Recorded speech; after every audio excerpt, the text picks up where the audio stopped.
Today we're going to do a Buffalo Trace Distillery foolproof blind comparison between this relatively new Traveler's Foolproof Whiskey, blend number 40, 121 proof, and one of my all-time favorite budget best bang for the buck bourbons, the Benchmark Foolproof 125 proof. When I reviewed this, I did an initial review. I just did a second round review. I did note this, to me, was a noticeable improvement over the original 90 proof, which I really didn't care for, never rebought it.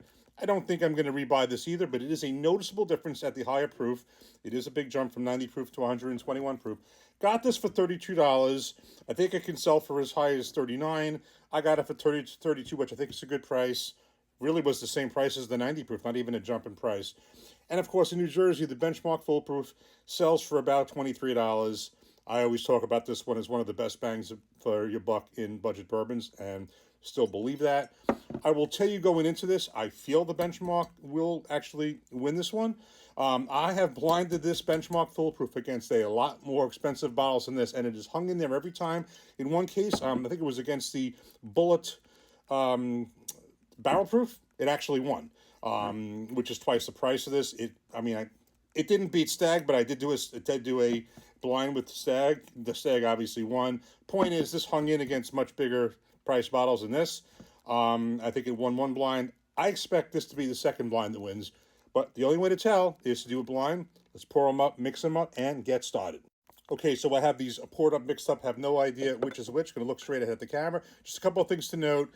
The Traveler whiskey is not a bourbon. It is a whiskey. It is a blended whiskey. Supposedly, it's blended from various Sazerac distilleries. It's both owned by Sazerac, both because Sazerac owns Buffalo Trace.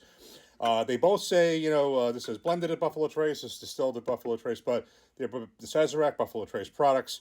But this is supposedly different blends. I guess they chose the blend number 40, but it is a compilation, a joint effort between the Buffalo Trace master distiller Harlan Wheatley and Chris Stapleton, the Grammy Award-winning country singer. And this is a bourbon. It is the Benchmark is the Buffalo Trace's budget line, where the prices are just reasonable. We don't want to just keep talking about it because we don't want this to become allocated or raise the prices. So let's get right into it. And I think the color was fairly similar. Let's give each one a nose.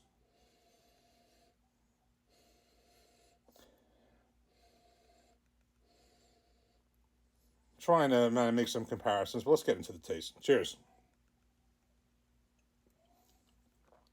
I think I know which is which already. Cheers.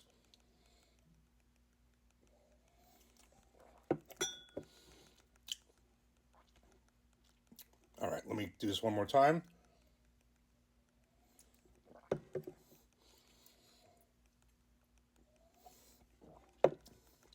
All right. I think I'm liking this glass better. Taste is a little bit more up my alley. A little richer. I really think this is Traveler, and I'm not just saying it bad. I just happen to like this better. But I do believe that this is the Benchmark Foolproof. It is the Benchmark Foolproof. Yep. Well, this one was easy and went exactly as I expected. The Traveler has, to me, a little bit odd, noticeable taste that is different than anything else from Buffalo Trace. That is I feel pretty comfortable saying that. Calling it an odd taste, it just does not taste like anything else from Buffalo Trace. It stands out. Not necessarily, and I don't mean a positive or negative, it's just different. But for me, I prefer this profile. That's more in tune with Buffalo Trace. Traveler is just something different. I think they have them in the right order now. Let me just try them again, knowing which is which. The Traveler and the Benchmark. Yeah, I think the Benchmark now, in this case, you have a $23 bottle beating this being a 32, could be up to 39. But this one doesn't surprise me. I kind of expected it, and the taste truly does stand out. But I will tell you again, this Traveler Foolproof is definitely better and an improvement over the 90 proof. But it's basically the same price. I didn't pay any differently, but this one for $23, Benchmark Foolproof, wins its second blind and has come close in every one of the other ones I've done. Benchmark for the win. Cheers.